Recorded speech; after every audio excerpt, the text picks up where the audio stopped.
وبارك وسلم تسليما كثيرا كثيرا. أما بعد فأعوذ بالله من الشيطان الرجيم. بسم الله الرحمن الرحيم. وإذ أنجيناكم من آل فرعون يسومونكم سوء العذاب. وقال تعالى في مقام آخر: وإن تعدوا نعمة الله لا تحصوها. صدق الله العظيم وصدق رسوله النبي الكريم، ونحن على ذلك لمن الشاهدين والشاكرين، والحمد لله رب العالمين. میرے انتہائی واجب الاحترام معزز بزرگوں اور نوجوانوں،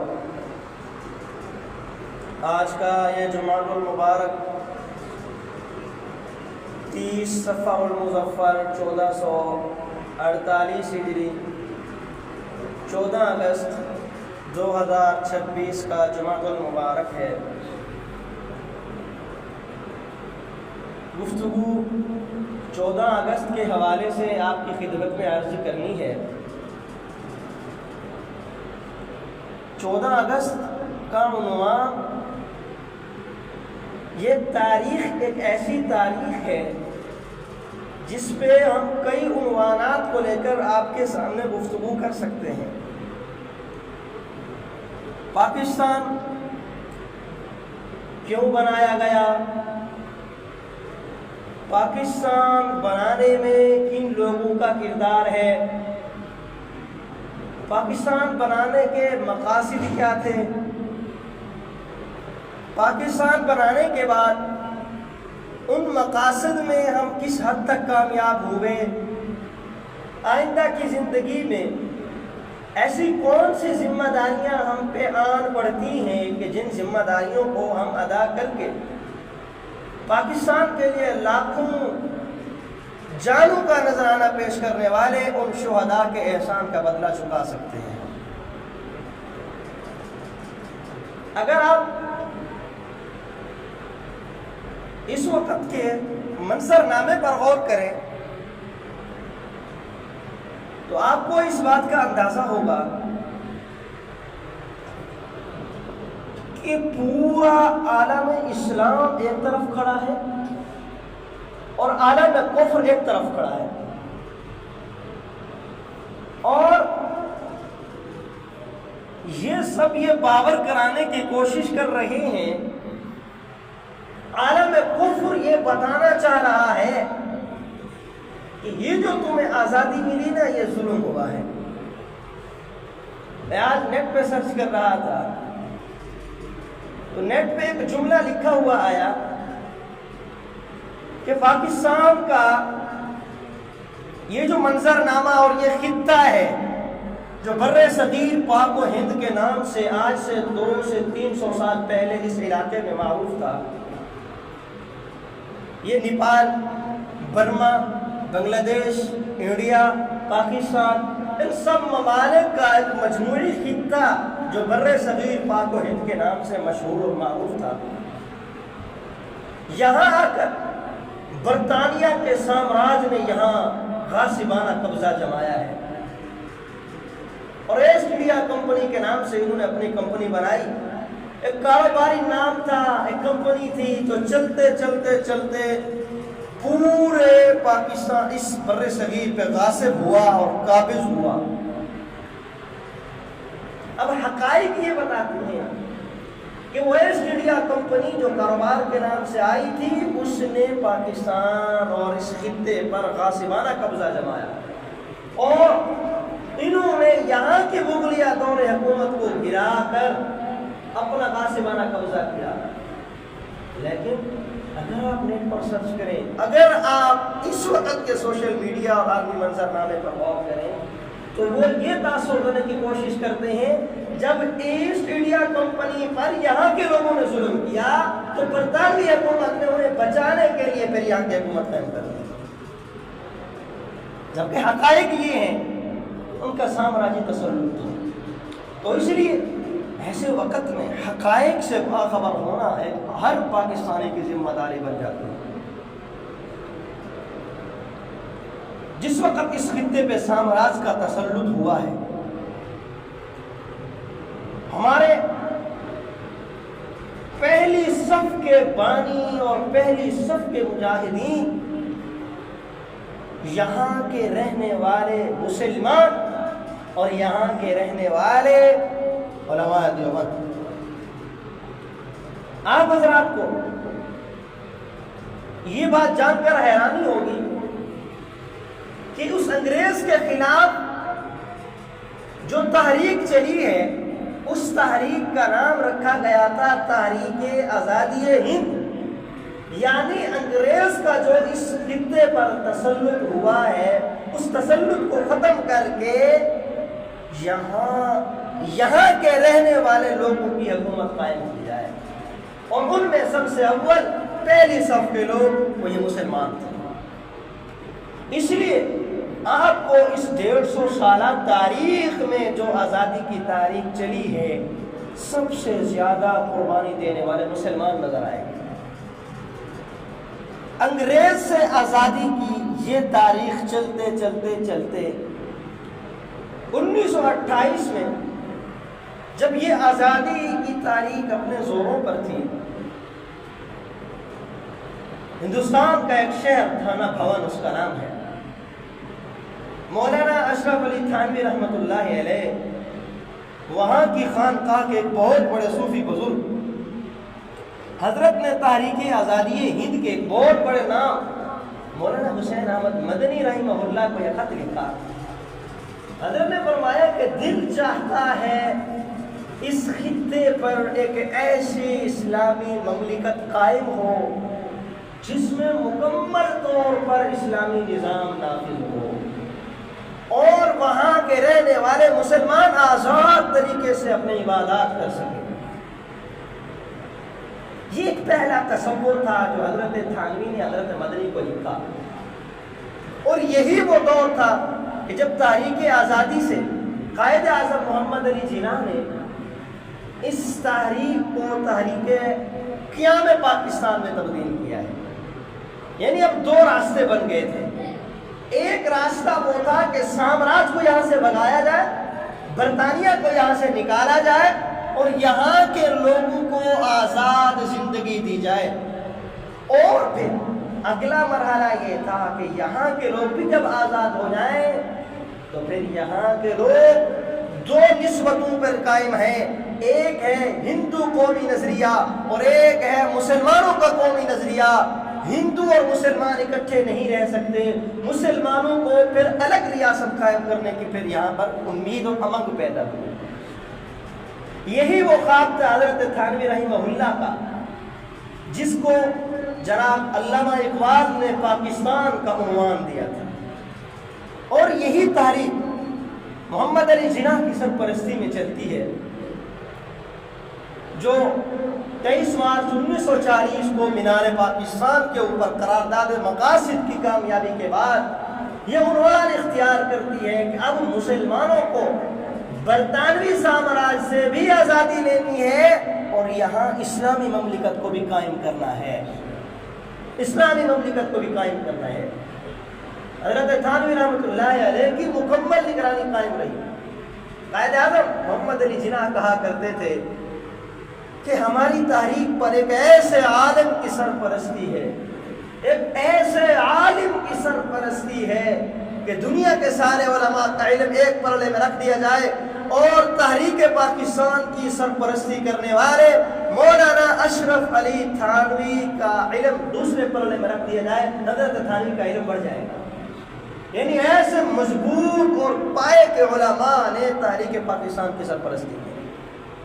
اور پھر انگریز نے کہہ دیا تھا کہ اگر آپ واقعی پاکستان کی اس مملکت کو قائم کرنا چاہتے ہیں، آپ یہاں کے لوگوں سے پوچھیں، ریفرنڈم لیں، آپ عوام سے پوچھ لیں، عوام جو کہیں گے ہم تیار ہیں۔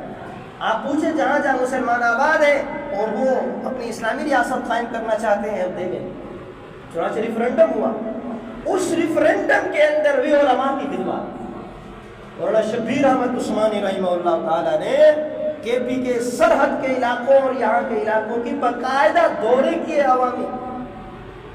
مولانا مفتی شفیع عثمانی صاحب رحمہ اللہ تعالیٰ اس ریفرنڈم میں باقاعدہ شریک رہے، اور انہیں مولانا اشرف علی تھانوی کے سگے بھانجے مولانا ظفر احمد عثمانی رحمہ اللہ تعالیٰ، جو بنگلہ دیش کے سلٹ اور ڈھاکہ کے علاقوں میں اسی خدمت کے لیے گلی گلی کوچوں کوچوں میں جا کر لوگوں کو یہ ذہن سازی کیا کرتے تھے، میاں ہم اسلامی ریاست قائم کرنا چاہتے ہیں، جڑ جائیے اور اس ریاست کا ساتھ دیں۔ چنانچہ ان لوگوں کی قربانیاں 14 اگست 1947 کو رنگ لائی، اور یہ پاکستان جیسی عظیم مملکت اللہ رب العزت نے، اور ایک عجیب بات آپ کو بتاتا چلوں، تاریخ کے صفحات پر یہاں بیٹھی میری نوجوان نسل بھی یہی جانتی ہے کہ پاکستان کب آزاد ہوا؟ جب پاکستان 14 اگست 1947 کو آزاد ہوا۔ آپ کو ایک اور تاریخی نقطہ بھی بتاتا چلوں جناب والا، 27 رمضان المبارک 1366 ہجری وہ تاریخ تھی جب پاکستان قیام میں آیا، اور آپ کو معلوم ہے کہ 27 رمضان المبارک کی جو رات ہے یہ اللہ تعالیٰ کی انعام والی راتوں میں سے ایک رات ہے، شب قدر جس کو بولتے ہیں، اور اس رات کے بارے میں فرمایا گیا اس رات میں کیا جانے والا ایک عمل 1000 مہینوں سے بہتر عمل کہلاتا ہے۔ ایسی بابرکت رات میں جہاں اللہ نے اور یہ وہ رات ہے جس کے بارے میں اللہ فرماتے ہیں اِنَّا أَنزَلْنَاهُ فِي لَيْلَةِ الْقَدْرِ، یہ وہ مبارک رات ہے جس رات میں ہم نے قرآن کریم کو لوح محفوظ سے آسمانوں پہ اتارا، وہ مقدس رات جس پہ قرآن جیسی نعمت ملی، وہ مقدس رات جس کے بارے میں ایک عمل کیا جانے والا ہزاروں رات کی عبادت سے افضل عمل ہو، اس رات میں اللہ نے پاکستان کی نعمت بھی ہمیں سنبھال دی۔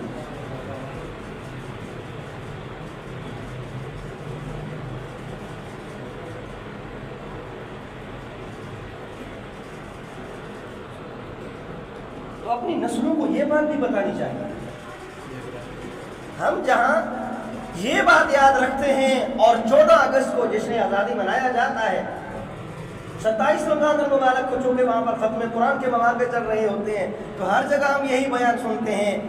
مجھے جہاں موقع ملتا ہے تو میں وہاں کے ساتھیوں کو یہ بتاتا ہوں، میاں جیسے یہ رات ایک عظیم نسبت کی مالک ہے، اسی رات میں ہم ایک عظیم نعمت کے مالک بھی بنے ہیں۔ تو اس لیے یہ پاکستان جیسی عظیم نعمت جو 27 رمضان المبارک کی رات اور دن کو اللہ نے ہمیں ہاتھوں میں تھمائی ہے، جب نعمت بڑی ہو تو اس کے فریضے بھی بڑے ہوا کرتے ہیں، جب نعمت بڑی ہو، جب چیز قیمتی ہو تو حفاظت کے ذریعے بھی اہم ہوا کرتے ہیں۔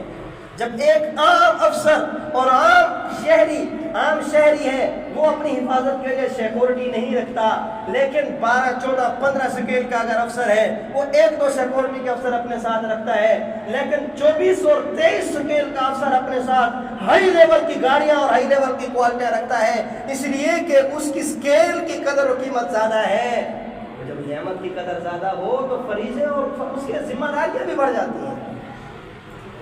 اور المیہ یہ ہے، اس وقت دنیا میں جتنی بھی تحریکیں چل رہی ہیں نا، ساری تحریکیں حقوق کی تحریکیں ہیں، حقوق کی، عالمی حقوق کی تنظیم ہے۔ کیا مطلب؟ ہر بندہ یہ کہہ رہا ہے میرے حقوق مجھے پورے دیے جائیں، میرے حقوق مجھے پورے دیے جائیں۔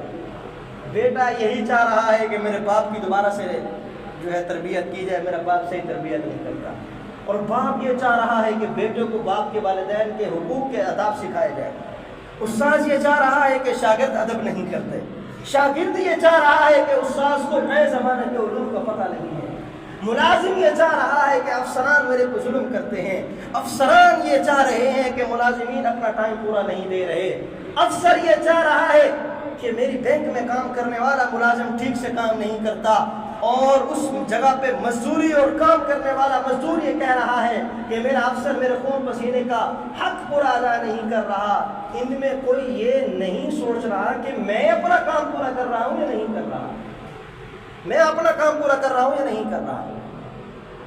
یعنی ہر جگہ یہی جنگ ہے کہ میرے حقوق پورے ادا کیے جائیں.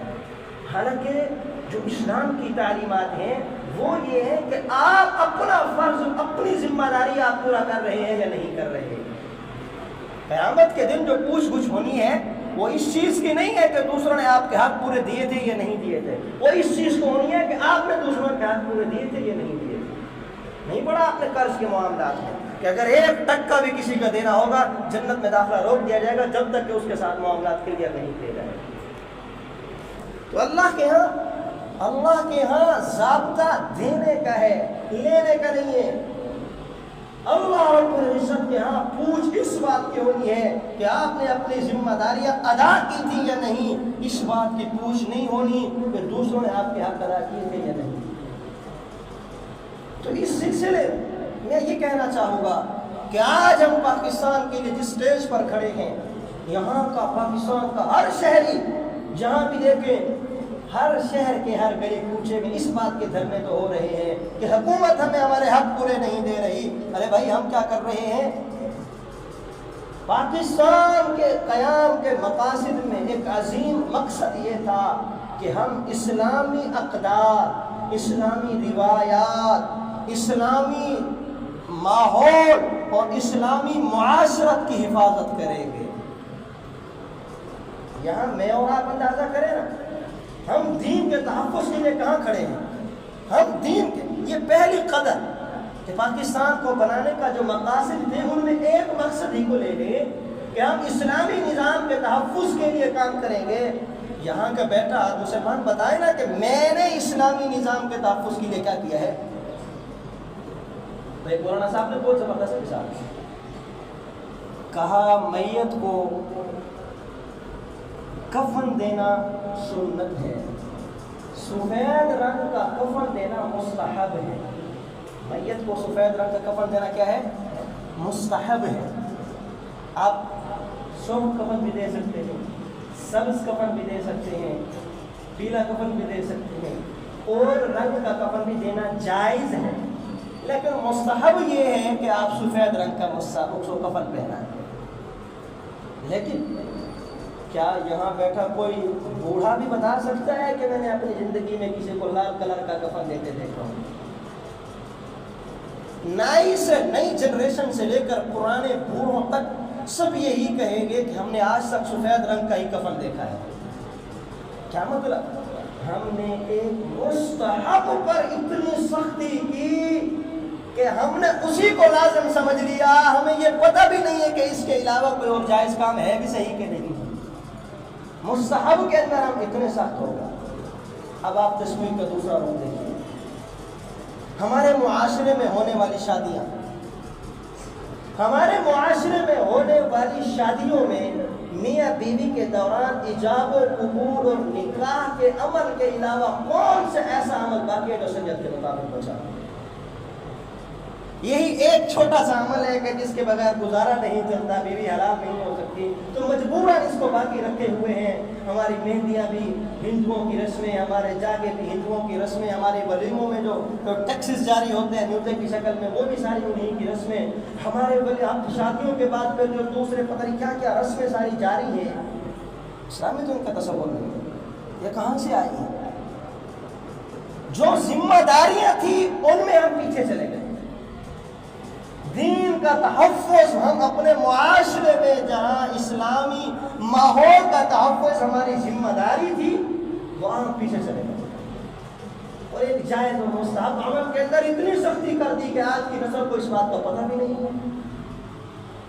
تو اس لیے میرے عزیز محترم دوستوں، یہ تو 14 اگست ہر سال ہمارے پاس آتا ہے، ہر سال 27 رمضان المبارک جو ہمارے پاس آتا ہے، جہاں اس بات کا ہم جشن مناتے ہیں کہ اللہ رب العزت نے ہمیں پاکستان جیسی عظیم نعمت ہمارے ہاتھوں میں تھمائی ہے.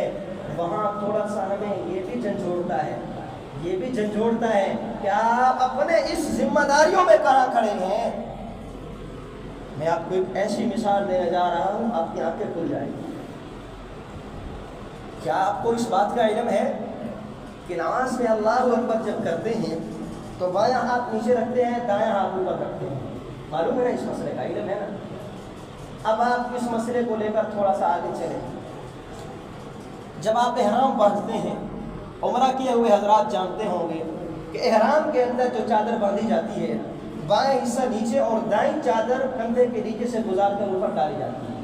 تو یہاں پر بھی دائیں حصہ چادر کا اوپر جا رہا ہے۔ اور جن لوگوں نے کبھی میت کو غسل اور کفن دیا ہو ان کو معلوم ہوگا کہ اوپر کا جب لفافہ اوڑھتے ہیں تو بائیں چادر نیچے اور دایاں اوپر رکھتے ہیں۔ تو یہاں اگر آپ غور کریں تو اسلام کے ماحول اور تربیت کے اندر یہ چیز ہے کہ بائیں ہاتھ کو نیچے رکھا گیا ہے، دائیں طرف کو غلبہ دے کر دائیں طرف کی فضیلت قائم کی گئی ہے۔ تو اسلامی ماحول کا نظام یہ تھا کہ دایاں حصہ اوپر رہے، مگر جب سے ہم گئے ہیں نا مغرب کی طرف، تو کسی شاعر نے کہا تھا بچو تقلید مغرب سے سنو اے ایشیا والو، بچو تقلید مغرب سے سنو اے ایشیا والو، کہ مغرب کی طرف جاتے ہی سورج ڈوب جاتا ہے۔ جب ہم مغرب کی طرف چلے ہیں اب ہمیں اپنے لباس کو ہم بھول گئے۔ کشف المحجوب فی لباس المحبوب، رسول اللہ صلی اللہ علیہ وسلم کے لباس پر لکھی گئی ایک کتاب ہے، اس میں مسلمان کے لباس میں یہ بتایا گیا ہے کہ مسلمان کی جو بٹن پٹی ہے اس میں بایاں حصہ نیچے اور دایاں حصہ اوپر ہوا کرتا ہے۔ اس مسجد کی 5 صفوں میں بیٹھے نوجوان بوڑھے سب اپنی بٹن پٹی پر نظر دوڑائیں، پتہ چلے گا کہ بایاں نیچے ہے دایاں اوپر ہے۔ دیکھیں آپ اپنی پٹی، بایاں نیچے چلا گیا اور دایاں اوپر آ گیا۔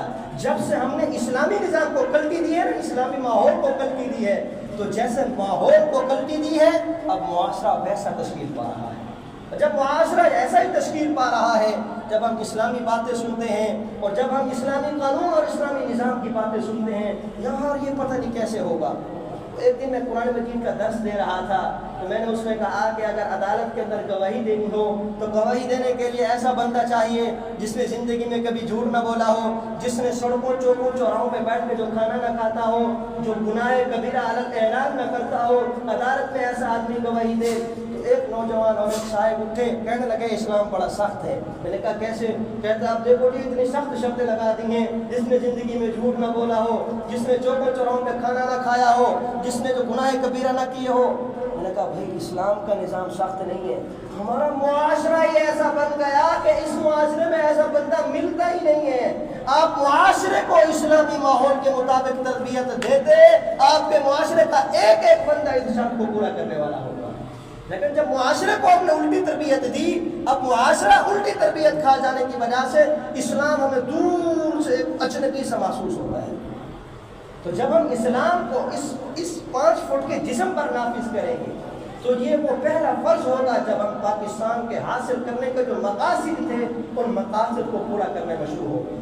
جب میں اپنی ذات پر اسلام کو نافذ کرنے کی کوشش کروں گا، اپنے ساتھ بیٹھے دوسرے کو بھی کہوں گا تو بھی اپنی ذات پہ اسلام نافذ کر، میرے ساتھ بیٹھنے والا دوسرا بندہ نافذ کرے گا، میرے گھر میں ہونے والا پورا معاشرہ، میرے گھر کا ماحول اسلامی نظام پہ پلٹی کھائے گا۔ جب میرا گھر کا ماحول پلٹی کھائے گا، میرا معاشرہ پلٹی کھائے گا، معاشرہ پلٹی کھائے گا، پھر انقلاب آیا کرتے ہیں۔ انقلاب ہمیشہ فرد واحد ہوتا ہے۔ رسول اللہ صلی اللہ علیہ وسلم کی جب اپنی ذات کی تربیت کامل تھی اور پوری دنیا پہ اسلام کا غلبہ ہے، مگر جب رسول اللہ صحابہ کو کہتے تم یوں کرو تم یوں کرو تم یوں کرو، کبھی بھی انقلاب نہ آتا۔ آخری واقعہ سنا کے بعد ختم کرتا ہوں۔ غزوہ صلح حدیبیہ کا موقع ہے، کفار مکہ نے عمرہ کرنے سے روک دیا۔ آپ نے اپنے صحابہ سے کہا میاں کفار عمرہ نہیں کرنے دے رہے، عمرہ نہیں کرنے دے رہے، آپ ایسا کرو احرام کھول دو، آپ عمرہ نہیں کرنے جا رہے۔ صحابہ نے کہا یا رسول اللہ احرام کھول دے، عمرہ نہیں کریں گے۔ رسول اللہ نے کہا احرام کھول دے۔ صحابہ سارے حیران پریشان بیٹھے ہیں، عمرے کے بغیر رسول اللہ ہمیں کہہ رہے ہیں کہ احرام کھول دو۔ آقا کریم صلی اللہ علیہ وسلم پریشانی کے عالم میں گھر تشریف لے گئے۔ میں صحابہ کو کہہ رہا ہوں احرام کھولو، یہ احرام نہیں کھول رہے، کیا ہو گیا صحابہ؟ گھر پہ گئے، اما ام سلمہ رضی اللہ تعالیٰ عنہ گھر پہ موجود تھی۔ کہا یا رسول اللہ پریشان دکھائی دے رہے ہیں۔ کہا پتہ نہیں میری جماعت صحابہ کو کیا ہو گیا، میں کہہ رہا ہوں کہ آپ اپنا سر منڈواؤ، حل کرواؤ، احرام کھولو، یہ حل بھی نہیں کروا رہے۔ تو ام سلمہ نے پتہ کیا مشورہ دیا، وہ میرے اور آپ کے لیے تربیت کا اصول ہے۔ جناب ام سلمہ نے کہا یا رسول اللہ آپ جائیں، آپ پہلے خود جا کر اپنا حل کروائیں۔ ام سلمہ نے کہا، رسول اللہ نے کہا بہترین مشورہ دیا۔ رسول اللہ باہر تشریف لائے، صحابی کو کہا چلو ابھی میرا سر منڈو۔ جب رسول اللہ نے اپنا سر منڈوایا، 1400 صحابہ کی جماعت میں سب نے اپنے حل کروا دیا، سر منڈوا دیا کہ رسول اللہ نے جب عمل کر لیا اب اعتراض کرنے کا اور اشکال کرنے کا کوئی حق نہیں ہے۔ تو سب سے پہلے کس نے یہ کام کیا ہے؟ رسول اللہ کی اپنی ذات نے۔ جب رسول اللہ نے وہ حکم اپنی ذات پہ نافذ کیا، پھر 1400 صحابہ کی جماعت کو کہنے کی ضرورت نہیں پڑی، پورا معاشرہ خود بخود اس اصول کے مطابق ڈھل گیا۔ جب میں کسی اور کو اس بات کی تلقین کروں گا اور میری زندگی میں یہ چیز نہیں ہوگی، میں کبھی بھی معاشرے میں انقلاب نہیں لا سکتا۔ آج میں نے اپنی بٹن کی پٹی سیدھی کی ہے، دائیں پٹی اوپر رکھی ہے، آج آپ کو کہہ رہا ہوں، اور مجھے امید ہے کہ یہاں بیٹھا نوجوان کوئی نہ کوئی تو اس بات پہ توجہ دے گا کہ اپنے لباس کو اسلامی لباس کے مطابق ڈالے گا۔